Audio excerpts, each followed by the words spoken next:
In Civ 6, or Civilization 6, great people represent the most amazing things our society has to offer. People who've created things for the betterment of humanity like cars, sliced bread, or pork. Today I'm ranking every great person type in Civilization 6 based on how strong the average great person is for their specific victory type, and how versatile they are.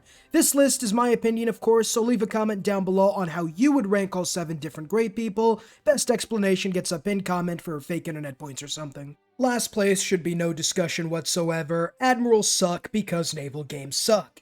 And even then, when you want a naval domination game, admirals aren't even that good. By the time frigates come online, you really don't even need an admiral, and even if you get one, it isn't going to be that effective as, let's say, a great general. 1 movement speed when ships have 4 to 6 move speed isn't going to make that much of a difference, while getting 5 combat strength on ships is really nice, considering the fact that the AI makes about 2 tugboats all game and calls it a navy, and they're probably competing with maybe the Mongolian navy at best. So even just building something like 5 frigates and the game is already over, GGS. Their pop abilities really aren't that good either, as it's usually gold and naval promotions. So again, none of this is even average if we're being honest, as with all the harbors you need for great admirals, you'll already have all the gold you'll need, whereas the promotions aren't bad per se, but 1 promotion from a single great person isn't really good. All in all, great admirals are like the 4th stepsister. No one knows they even exist, no one cares about them, and if you do find one in the wild somehow, you're not going to sodden your own underwear over finding one, so all in all, the Great Admiral is perhaps the worst great person in the game, especially when you compare it to the others, and, in my opinion, is the only really useless great person for the most part. Unlike the average TheCivLifeR subscriber, the greatest, most influential members of society whose genitalia average out to 15 inches, so leave a like and subscribe to not only compete with Elon and Bill Gates for the richest person on Earth, but to also not miss out on future content if you do enjoy the video. Great merchants are next, and they're not so great when compared to the other great people. Great merchants aren't helpful for a specific victory type really, although you could sort of kind of count culture victories since there are a couple great people who do give percentage tourism with every civ you have a trade route to. They usually only end up giving gold, envoys, and luxuries for the most part, and they can help you build corporations if you have a monopoly and industry. It is an all-around solid great person type, but it doesn't have that real nutsack tickler that can vault you over the top for any sort of game. They are all around solid, as every game you could definitely use more gold, luxuries, envoys, but they really are meant to supplement your other victory types, and yes, these bonuses are more supplemental than full-on steroidal, as it's usually something like 2 envoys or 300 gold. The thing making them a lot better than admirals, yuck, is the fact that trying to find AI great merchants is like a game of Where's Waldo. The AI almost never built enough commercial hubs to overtake the player, since, it's probably one of the most important districts in the game, who will build them in just about every city. To ever be a competitor for great merchants, the AI is never going to be that, leaving the player to have their pick and fill of what great people they want. The reason is the commercial hub is a sort of later on district, with campuses, holy sites, and encampments coming much earlier, so the AI is going to have less room than they would have in any other district, as they have about as much forward thinking as a full-time Reddit moderator. At the end of the day, great merchants are still good, but other great people are either much more effective at their victory type, or are much more versatile when it comes to, well, versatility. This is really where we get to the great people, with the great prophet coming in first. They are the most important great person for their specific victory type, with the fact that you need to get a great prophet to found a religion for a religious victory. The thing is, you only really need 1, and after that, you can only get 1 great prophet, meaning after you get one to find a religion, they become almost useless. And if you don't want a religion, they are useless, leaving them at the bottom of the pack. They are the most wild great person type, with you either needing them at the cost of your firstborn, soul, and perhaps even virginity, or you're just going to delete them if they accidentally get one to you when you're not wanting a religion or anything. This seesaw type of neediness is exactly why they are going to be mid-tier. The other great people above them might not be as important to their specific victory type, but they are a lot more versatile and can find some use after the first 30 or 40 turns. It is kind of difficult, as if they did have great people coming in at a later date, then 1, who would you even pick? Robespierre or something? And 2, what would they even do? Most religions were founded before AD, even with Islam and Christianity being the two major exceptions, and so they really were stylistically limited to what great prophets could do, leaving them in this all-or-nothing state. So because of that, they pretty much get the middle of the pack, either being the most important great person you need or being next to useless. Next up is the thumbnail clicker, the clickbait if you will, not necessarily though, since I fully believe this to be the case. Great scientists come in fourth on our list. Now, the thing with great scientists is the fact that they are not as important to their victory type, nor make that big of a difference on average when compared to the next 3 great people. Yes, I know Hypatia and Albert Einstein are insanely strong and OP, and they do carry the great scientists, but this isn't single great people, it's the average among all of them. Great scientists mainly give Eurekas, and sometimes even overlap Eurekas, and while they can be fantastic, they aren't necessary or even too hard to get on their own. The other bonuses they do get are a little better, getting science depending on, let's say, every mountain near you or every natural wonder near you, and the late game ones give you production and production boost towards spaceship parts, which are a lot stronger, but again, they aren't exactly as necessary as the next 3 great people are to their victory type.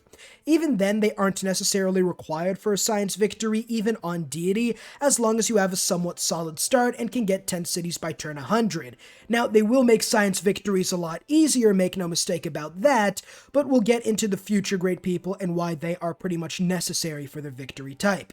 They are still, however, extremely important and even effective in science and non-science victories. More science means more advanced units for domination, and flight and computers for culture, and of course science victories. This is extremely diverse, giving them on average one of the most diverse uses in the game. They are still absolutely fantastic for science victories, as Eurekas can help you out tremendously, and the other bonuses like more science from specific buildings, free techs, and science from surrounding terrain can give you a big boost, saving you upwards of 20 to 30 turns in a total game, depending on your science output. The diversity and strength for science victories leaves them in the top 4, but the next 3 are either essential for their victory types or multiple other victory types, and so great scientists get 4th on my list, although this is probably going to be the most debated one, so let me know down below without calling me the N-word with a hard R hopefully, on why you would think great scientists should be higher. Great generals get 3rd because they have the best abilities for dominations and can let you make up for melee unit weaknesses while giving you a big advantage against the AI. Melee units have 2 move speed at the cost of getting to use battering rams and siege units. This lack of move speed can be crippling, as the AI can get their own great general and use superior mobility to outflank your army, or vice versa, and now you can outflank their army. The other thing about great generals is they give 5 combat strength, pretty much a free promotion levels of combat strength for every unit within 2 tiles of the general. This is literally a stronger oligarchy, and when coupled with other bonuses like Fascismo and Oligarchy, they can turn your units into Master Chief levels of broken. The difference between great admirals and generals is the fact that generals make up for land unit weaknesses, whereas admirals don't. Ships don't need move speed, they already have a lot of that. They need early game range, and even late game range frankly, and extra siege strength and combat strength, which admirals barely provide.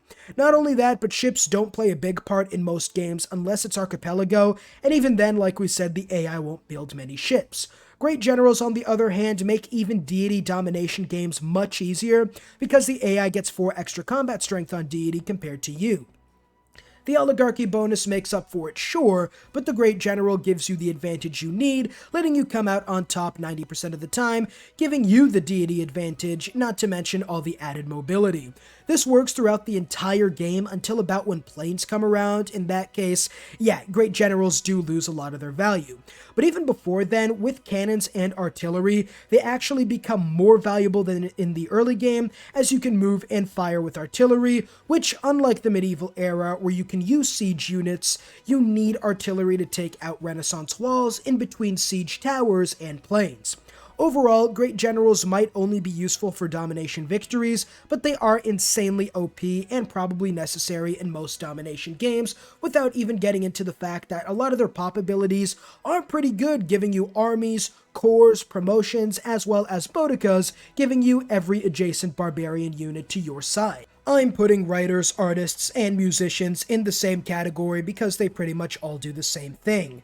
Great writers, artists, and musicians come in second because they are the only great person you 100% need aside from great prophets for their victory type. Not only that, but unlike other great people, taking Gwams will let you prevent other people from winning a culture victory.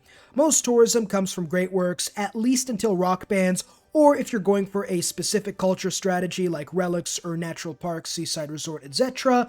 But the problem is that there are only a limited amount of these great works until about the Renaissance era where you can get archaeological sites, but even then, how many archaeological sites are you really going to find? The difference between great artists and other great people is that they are the only great person where taking them not only benefits you, but hurts everyone else, since again, great works are in limited supply.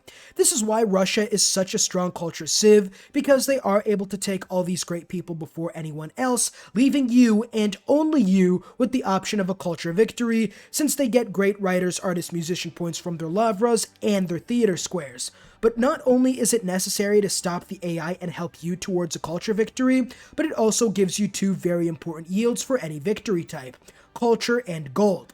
That's right, even if you don't go for a culture victory, you can still trade these great works for more yields like gold and luxuries, or you can keep them and get culture out of them. Culture helps in any game, especially domination and science, as you can get tier 3 governments as well as armies and corps faster, not to mention the 5% bonus per city-state science boost you get from globalization. The culture and gold give them some diversity, but the main thing, the reason they are this high, is because they are almost necessary for a culture victory, and you can also prevent the AI from ever sniffing your butt crack when you prevent these great people to them, giving you and only you the only realistic option of getting a culture victory. And finally, through process of elimination, we have great engineers at numero uno, and probably the one that I have to defend the most. Great engineers are not only the most versatile great person type, but they are extremely helpful to two specific victories being culture and science. We all know that space parts in science victories are expensive, and if your name is in Deutschland, then it's going to take 10 to 15 turns at least for each space race part. This helps you shave so many turns off them, not only with their percent boosts to space race construction, but also their flat production boost to any space part, letting you finish them in one turn, and especially if you have the Mausoleum of Halicarnassus for another great engineer charge. The second thing is that, like great writers, artists, and musicians, by taking these great people over the AIs, then you give yourself the bonuses and prevent the AI from getting it. But you might be asking, okay, but some great scientists do the same thing, so why is great engineer at the top with great scientists coming in at fourth? And that is because of the versatility of great engineers with their wonder building. Wonders in culture games give you great work slots and great people points for Gwams, which we've just said are super important. The thing with wonders is that on higher difficulties, the AI will always have the advantage over you, so you can only really hard build a couple of the ones you want unless you're able to overtake the AI in science or culture early on. Great engineers give you the oomph you need to build wonders in 1 or 2 turns, letting you secure the most important ones for culture victories, science victories, and heck, even Diplo or domination victories. And even in science victories, getting the Mausoleum gives you another great engineer charge per great engineer, making the wonder and space part building even better. The great engineer is essential in both science and culture victories, letting you get an advantage that could be comparable to their own respective great people, although I still think great artists and scientists are more important than engineers in their victory type. It's a lot closer than you would think. Their versatility with wonder building and even others that that give you stuff like extra district slots, free walls, and the like can be beneficial depending on your game. Overall, great engineers are, in my opinion, the objective best great person just due to the fact that they are the most versatile and extremely effective in most of the major victory types.